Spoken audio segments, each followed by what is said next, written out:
The day my father tore my scholarship letter in half, he told me I had a choice: law school or nothing. I chose nothing. 20 years later, I stood in a Sotheby's gallery, watching a painting I'd created in a freezing Brooklyn studio sell for $1.2 billion. The hammer fell, the room erupted, and somewhere across the city, in the brownstone he'd sworn I'd never inherit, my father's phone began to ring. The envelope arrived on a Tuesday in March, forwarded 3 times before it found me in my studio apartment above a dry cleaner in Bushwick. Heavy cream stock. My father's lawyer's return address embossed in navy. I knew before I opened it. To my son, Adrian Keller, the letter began, in light of your continued refusal to pursue a respectable profession, I hereby remove you as beneficiary of my estate. The language was clinical, no preamble, no closing sentiment, just the mechanical severing of a bloodline, notarized and dated 2 weeks prior. My hands didn't shake. I'd been expecting this for 15 years. I set the letter on my work table, beside a canvas I'd been laboring over for 8 months. The painting was massive, 10 feet by 14, a triptych of memory and longing, rendered in oils that caught light like stained glass. I called it Severance. The irony wasn't lost on me. My father, Richard Keller, had built his fortune in commercial real estate. He bought struggling properties, gutted them, flipped them into luxury condos.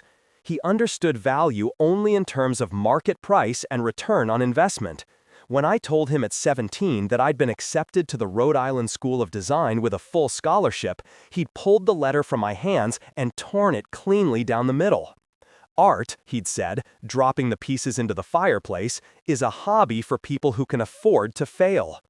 I'd gone to RISD anyway, working 3 jobs to cover what the scholarship didn't. My father stopped speaking to me the day I moved into my dorm. My mother, caught between us, sent care packages and apologetic voicemails until she passed when I was 23. After the funeral, my father and I stood on opposite sides of her grave. He left without a word. The studio smelled like linseed oil and the burnt coffee bitterness of the espresso I'd been nursing since dawn. Outside, the March wind rattled the windows. I had $400 in my bank account, rent due in 12 days, and a gallery show scheduled for next month that might, if I was lucky, sell 2 or 3 pieces for enough to buy groceries. I looked at Severance again. The left panel showed a house collapsing inward, beams splintering. The center was a figure suspended in white space, reaching towards something unseen. The right panel was still unfinished, empty except for a faint outline of hands. I'd been stuck on it for weeks. My phone buzzed. A text from Nora Chen, my gallerist, and one of the few people who'd believed in my work when I was painting on scavenged plywood. Buyer from London asking about the triptych. Serious inquiry. Call me. I called. Nora answered on the first ring, her voice brisk and caffeinated.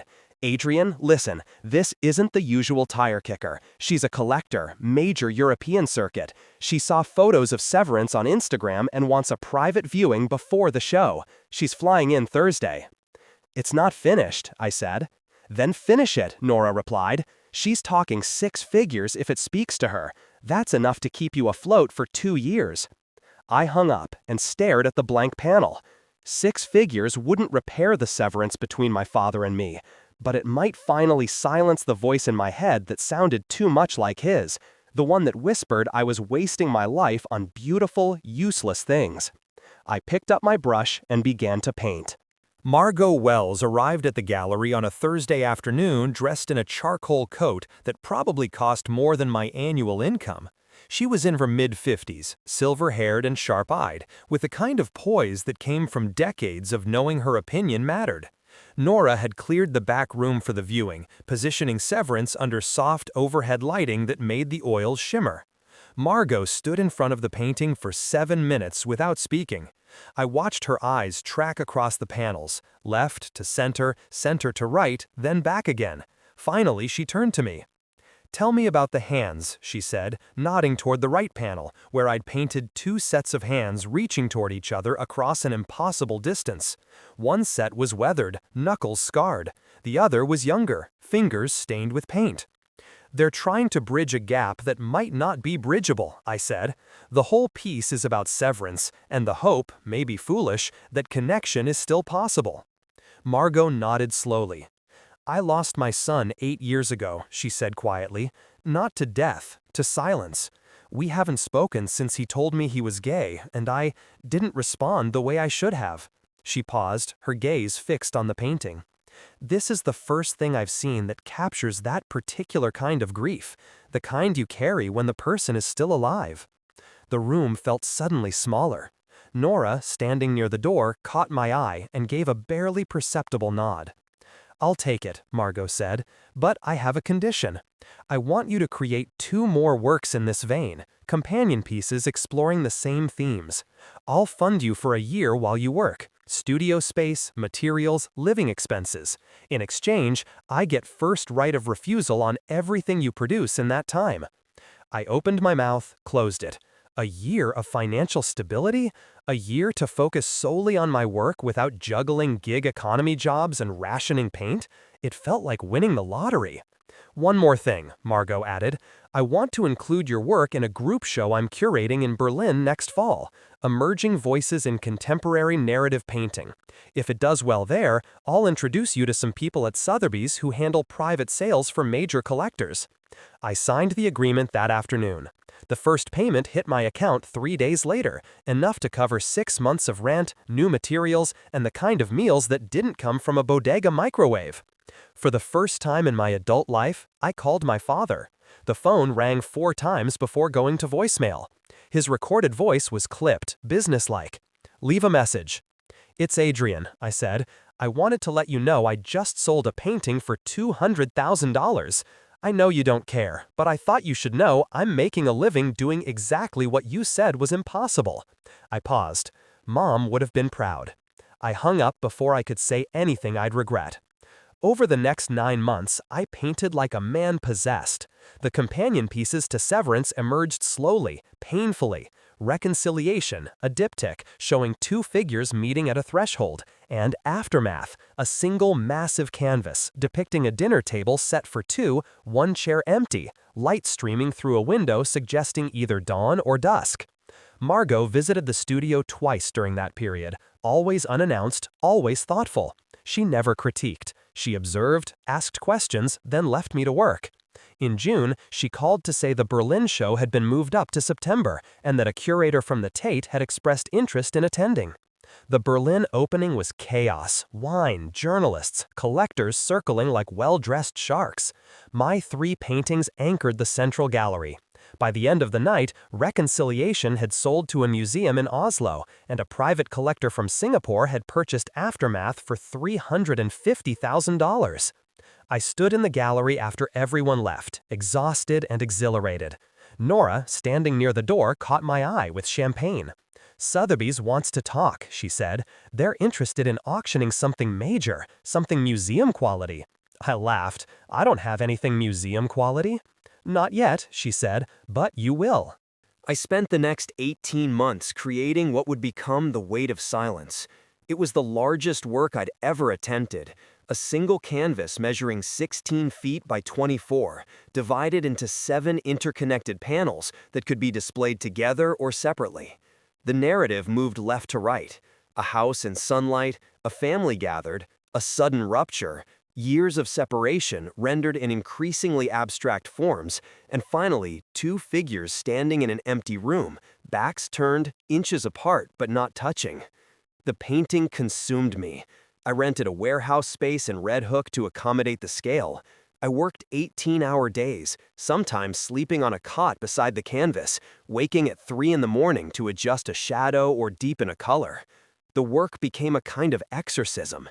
Every unspoken word to my father, every silent dinner, every unanswered call transmuted into paint and light. Margot visited in month 14. She stood before the unfinished canvas for a long time, then turned to me with something close to awe in her expression. "This is going to change your life," she said. "It already has," I replied. By the time I signed the final panel, I was 39 years old, nearly broke again despite the Berlin sales, and certain I'd created something that mattered. Nora arranged a private viewing for Sotheby's senior specialists.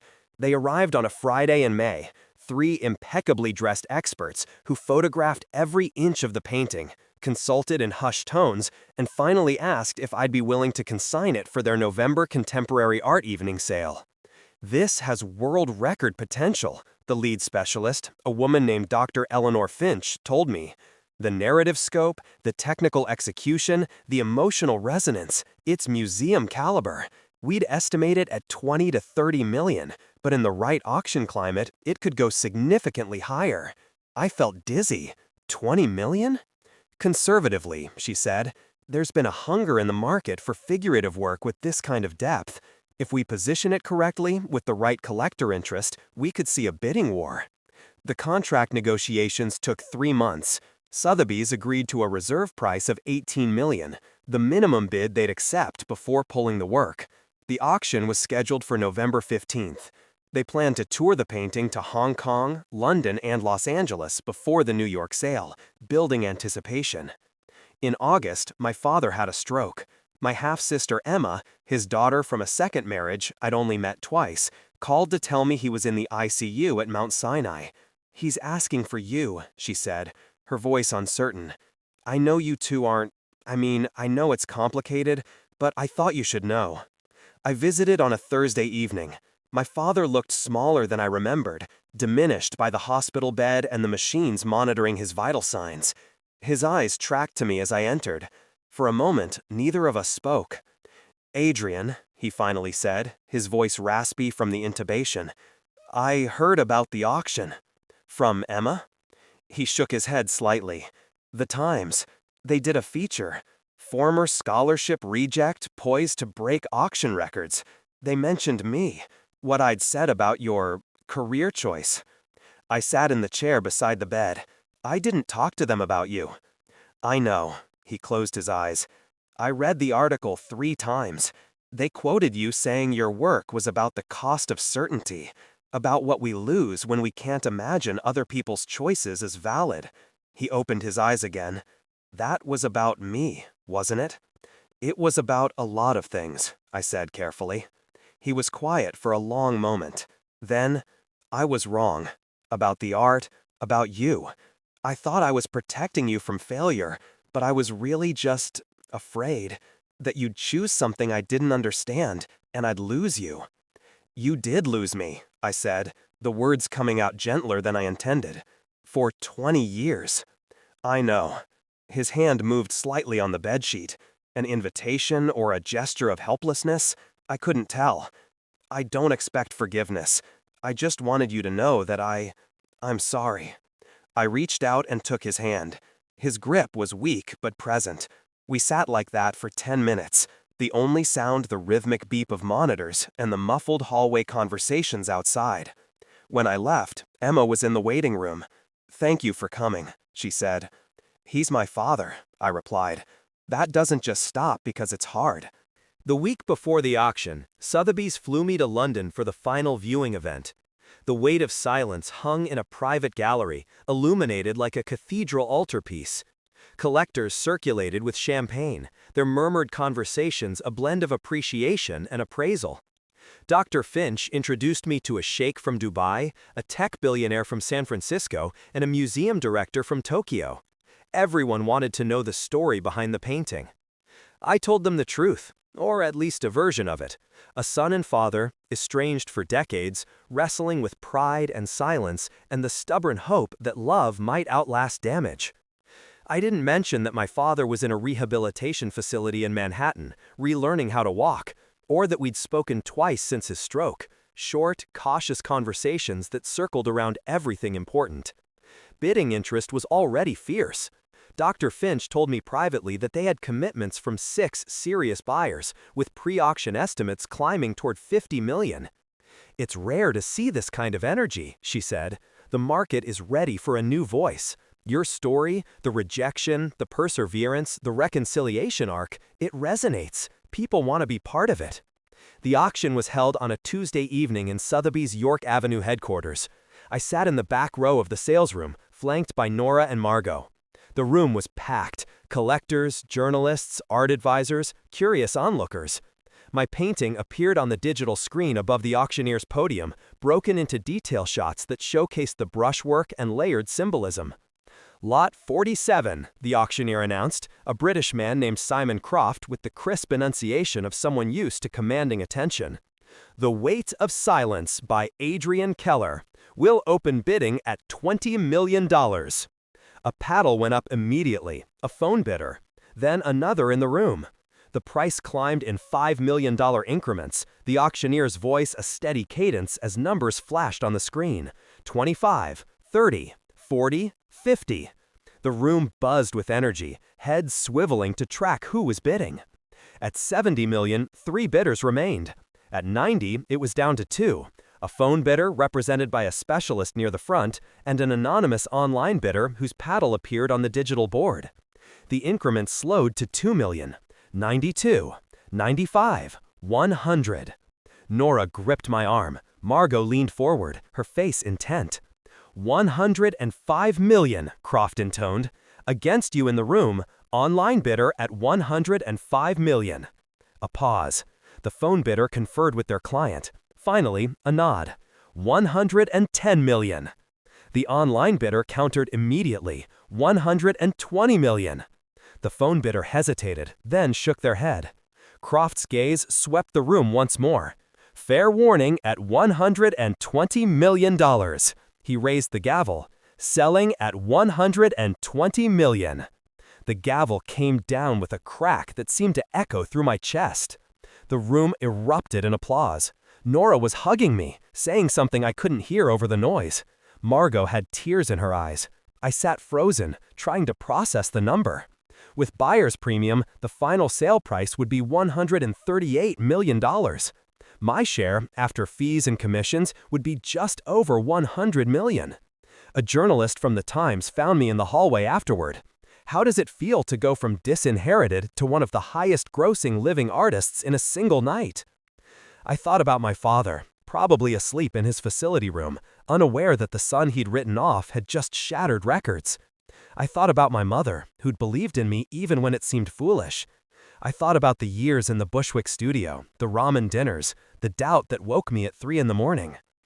It feels like proof, I said, that value isn't always measured by the market.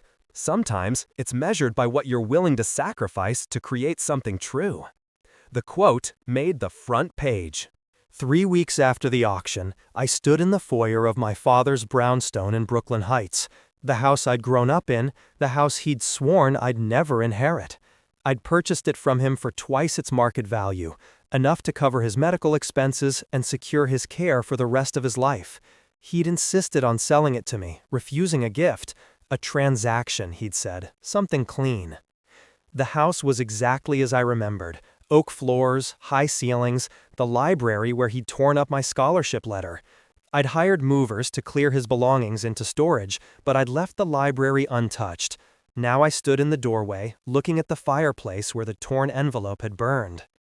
Emma appeared beside me, holding a box of our mother's things. He wants you to have these, she said. Photos mostly. Letters she wrote to you that he never sent. I took the box. Inside were envelopes addressed in my mother's handwriting, postmarked across 15 years.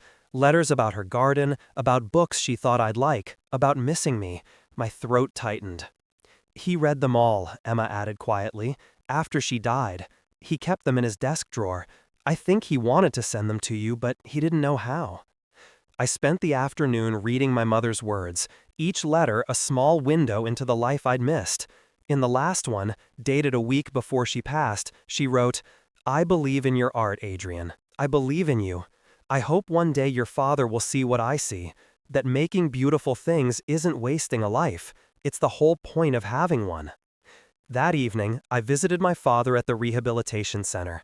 He was in the common room, working through physical therapy exercises with a walker. When he saw me, he paused. The house is yours, he said. I know, thank you. He nodded toward the chair beside him. I sat. For a while, we watched other residents move through their routines, small victories of relearned motion, stubborn bodies coaxed back into function. I'm turning the library into a studio, I said, for a new series. I'm calling it Inheritance.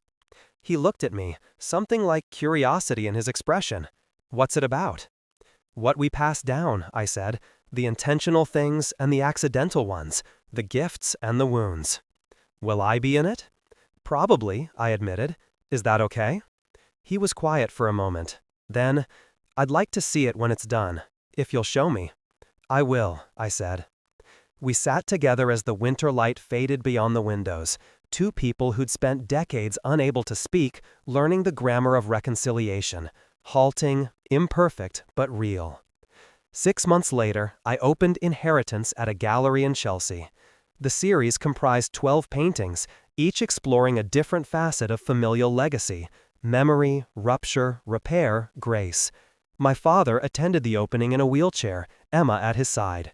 He moved slowly through the gallery, studying each piece with the careful attention he'd once reserved for property assessments.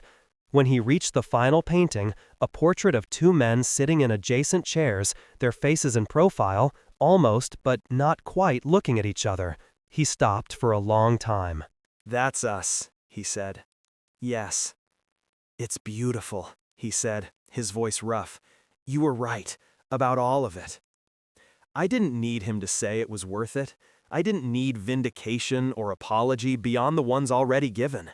What I needed was exactly this: my father, present and trying, seeing my life as something other than wasted. The painting sold that night to a private collector. The proceeds, every cent, I donated to a scholarship fund for art students from working-class families. Students whose parents didn't understand, whose dreams seemed impractical, whose talents deserved a chance. I named it the Adrian Keller Fund, after my mother. My father and I still don't speak every day. Some wounds take lifetimes to heal, if they heal at all. But we have dinner once a month now, in the Brooklyn Heights house that became mine through a transaction that was never really about property. We talk about small things mostly: his therapy progress, my current projects, Emma's kids. Sometimes we sit in comfortable silence, two people who've learned that love doesn't always look like understanding, but it can look like showing up. And sometimes, when the light falls right through the library windows, I think about the boy who chose art over approval, who painted through doubt and silence and disinheritance, who learned that the true inheritance isn't what we're given. It's what we create from the wreckage of what we've lost. The brownstone is full of paintings now. Works in progress, finished pieces waiting for the right buyer, sketches and studies pinned to every wall. It's messy and vibrant, and exactly the kind of home my 17-year-old self would have dreamed of. My father visited last week and stood in the library-turned-studio looking at a canvas I'm working on, a new piece about second chances, about the possibility of transformation at any age. "Your mother would have loved this," he said. "I know," I replied. "I think about her every time I pick up a brush." He nodded. Then, hesitantly, "Do you ever regret it, choosing this life?" I looked around the room, at the paint-stained floors, the afternoon light streaming through tall windows, the evidence of a life spent making things that mattered to me, if no one else. "Not for a second," I said. He smiled, small and genuine. "Good." And in that moment, in the house that had once represented everything I'd lost, surrounded by the work I'd bled to create, I understood that the greatest masterpiece isn't any single painting. It's the life you build when you refuse to let anyone else define what has value. It's choosing to create anyway. It's the courage to reach across an impossible distance and believe that connection might still be possible. The hammer fell. The world took notice. But the real victory was quieter. Two people in a sunlit room learning to speak the language they'd forgotten, or maybe discovering it for the first time. That, I think, is worth more than any auction price.